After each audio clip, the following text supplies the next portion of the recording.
Hello everyone, welcome to my another blog. আশা করি তোমরা সকলে অনেক ভালো আছো। ঈশ্বরের অশেষ কৃপায় আমার পরিবারের সকলে অনেক ভালো আছে। এখানে এত জিনিস দেখে চিন্তা করছো যে এতগুলো জিনিস এখানে কেন? এগুলো হচ্ছে আমাদের মাসিক বাজার। আমার বর কিছুদিন আগে এগুলো নিয়ে আসছিল, কিন্তু সময় সাপেক্ষের জন্য আমি এইসব কিছু গুছিয়ে রাখতে পারিনি। আজকে সময় হলো তাই গুছিয়ে রাখলাম। তার সাথে টুকটাক রান্নাও ছিল, সেগুলো করে রাখলাম। তো দেখো, আমরা যারা মধ্যবিত্ত পরিবার আছি তারা কিন্তু সব সময় মাসিক বাজারটা করে রাখি। মধ্যবিত্ত পরিবারের এই একটা সমস্যা, মাসের প্রথমে হাতে টাকা থাকে কিন্তু মাস শেষের দিকে কিন্তু হাতে টাকা থাকে না, হাত সবসময় ফাঁকা থাকে। তাই যখনই টাকা পাওয়া যায় তখনই মাসিক বাজারগুলো করে রাখা উচিত। না হলে যখন হাত ফাঁকা থাকে তখন কিন্তু জিনিস আনতে বললেও আনা যায় না, আর নিজেদের একটু কষ্ট লাগে, ইস হাতে যদি আরেকটু বেশি টাকা থাকতো তাহলে আমি হয়তো আরও দুটো জিনিস বেশি আনতে পারতাম। এই চিন্তা করেই আমাদের মধ্যবিত্তদের সময়টা কেটে যায়। আজকে রান্না করব মূলা শাক, আমার ননদের অনেকটা পছন্দ। নিয়ে এসেছিলাম 2 মুঠো, তো ওটাই আজকে রান্না করব। আর রান্নাটা তোমাদের সাথে শেয়ার করব। এর সাথে কিন্তু আমরা টুকটাক আরও অনেক কাজ করেছি, যেটা তোমাদের সাথে শেয়ার করা হলো না। আমার মোবাইল স্ট্যান্ড যেটা ছিল সেটা আমি খুঁজে পাচ্ছি না। আপাতত সেলফি স্টিক দিয়ে কাজটা কমপ্লিট করার চেষ্টা করছি, কিন্তু তার মধ্যে একটা ছোটোখাটো দুর্ঘটনা হয়ে গেছে।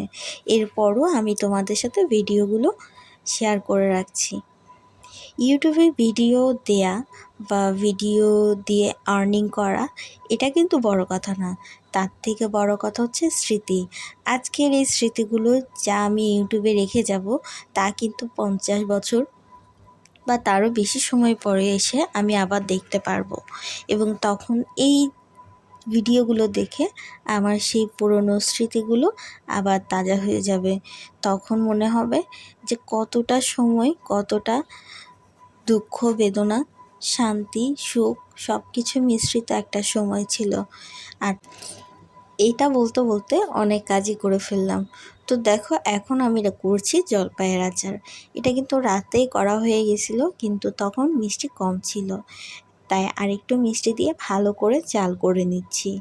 জলপাইয়ের আচারটা কিন্তু আমার হাজব্যান্ড অনেক বেশি পছন্দ করে, তার জন্য একটু বেশি করে করে রাখলাম। সে কিন্তু এখনও টেস্ট করে নাই, আজকে অফিস থেকে আসলে টেস্ট করতে দিব। দেখি তো ওর মন মতো হয়েছে কিনা। এরপর দুপুরের জন্য মাছ ভাজা। সকাল থেকেই বলছে মাছ খাবো মাছ খাবো, ওর জন্যই দুপুরবেলা মাছ বের করে রাখলাম।